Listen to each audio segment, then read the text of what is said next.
Kagame assassin! Kagame meurtrier! Kagame violeur. Le Congo indivisible. Le Congo indivisible.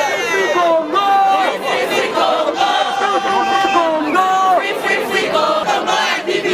Le Congo indivisible.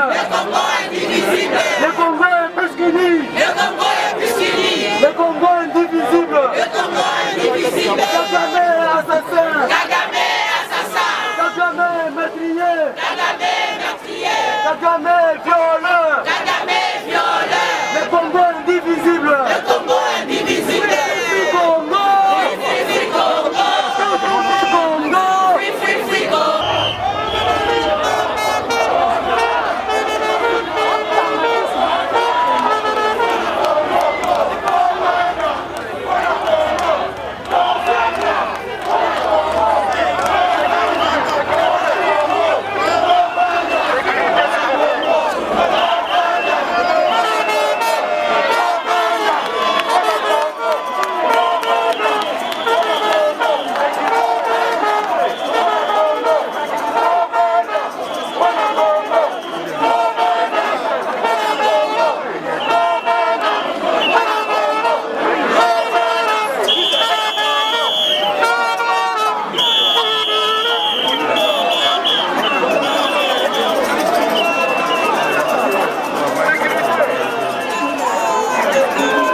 Congo.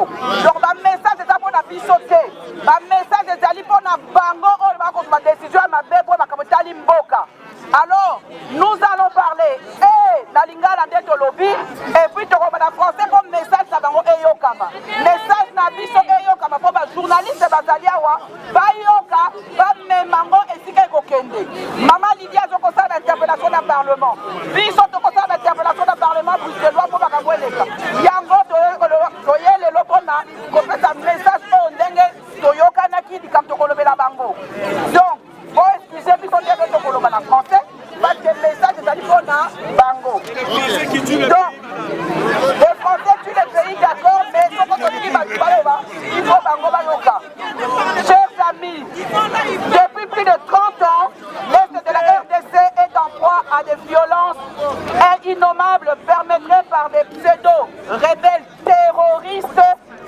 M23, en réalité des militaires rwandais pour piller les minerais du Congo et étendre son hégémonie sur les régions du Grand Lac. C'est l'un des conflits les plus meurtriers de la planète depuis des années, dans l'indifférence totale de la communauté internationale. Plus de 10 millions de morts et un nombre incalculable de femmes qui subissent des viols, utilisés comme armes de guerre par les militaires rwandais qui s'en délectent. Depuis 2 ans, sous couvert de pseudo-rebelles terroristes du M23, en réalité, les militaires rwandais, le régime de Kagame a intensifié ses exactions sur les sols congolais. Et depuis dimanche, ce régime, encouragé par l'accord qu'il a signé avec l'Union européenne sur les minéraux stratégiques, les silences assourdissants et l'hypocrisie de la communauté internationale a franchi la ligne rouge en y déployant de manière arrogante et ostensible ces militaires sur les sols congolais. Et c'est malgré la présence du plus important contingent de l'ONU jamais déployé dans le monde. Jetant ainsi des milliers de civils et particulièrement des femmes pour la énième fois sur le chemin de l'exil avec la crainte qu'elles subissent encore des viols. Selon l'ONU, aujourd'hui, au moins 700 personnes ont été tuées et 2800 blessés depuis dimanche 26 dans des combats dans la ville de Goma. Toujours selon les Nations Unies, ces chiffres devraient augmenter. Raison pour laquelle nous sommes ici pour dénoncer et demander que les sanctions soient prises à l'égard des bourreaux de la RDC, à l'égard des bourreaux des femmes, qui se nomment Kagame les génocidaires. Il n'y a pas d'autre qualificatif pour qualifier ces messieurs. C'est réellement un génocidaire. Et il se cache derrière le soutien des Américains, le soutien de la communauté internationale, le soutien de la Belgique et particulièrement le soutien de la Grande-Bretagne et de la France pour commettre ces exactions. Aujourd'hui, en tant que Congolais d'origine, en tant que citoyens du monde, nous ne pouvons plus nous taire. Nous avons l'obligation et la responsabilité de dénoncer ces méfaits. C'est pour cela que nous demandons à ce que la communauté internationale condamne formellement le Rwanda et les rebelles du M23. Nous demandons entre autres la création d'un tribunal pénal international pour la RDC contre le Rwanda. Nous demandons l'envoi d'urgence de l'aide humanitaire. Nous demandons la cessation immédiate des hostilités et le retrait de toutes les forces rwandaises et ugandaises du territoire de la RDC. De cesser toute coopération avec le Rwanda. De renforcer les sanctions contre les responsables du M23 et du Rwanda et contre tous les exploitants qui exploitent illégalement les minerais et les ressources naturelles de la RDC en gelant leurs avoirs à l'étranger et en leur interdisant de circuler librement dans les pays de l'Union européenne et dans l'espace de la communauté internationale. Nous demandons de suspendre immédiatement les protocoles d'accord sur la chaîne de valeur durable pour les matières signés entre l'Union européenne et le Rwanda le 19 février 2024 ainsi que tous les accords commerciaux passés avec ces pays. En effet, le Rwanda n'a aucun minerai sur son sol. Comment expliquer aujourd'hui que le Rwanda devienne le premier exportateur du coltan? C'est une honte. Et ça, c'est tout le silence de la communauté internationale qui sont des resteurs par rapport à ça. Il n'y a aucune éthique au niveau de l'Union européenne par rapport à ça. Et nous devons, nous, Congolais d'origine, et les amis de la Belgique et les amis du Congo, dénoncer cela.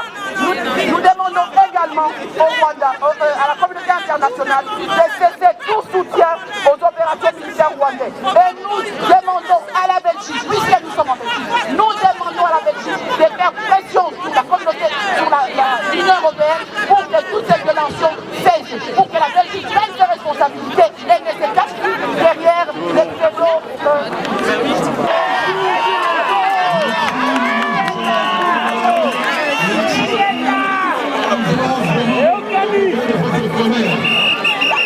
Il y a un programme, soyez attentifs par rapport à vos GSM. Le message va passer, il y aura un programme.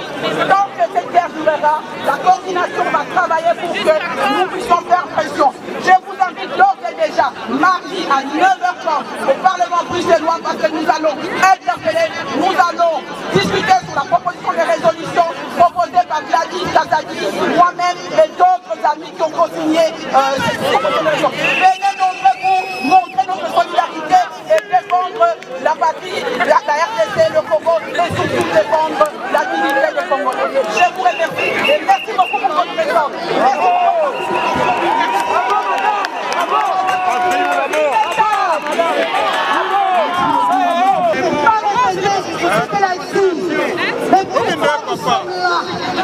Ça fait plus de 30 ans que ce conflit a commencé. Les Congolais sont en train de mourir.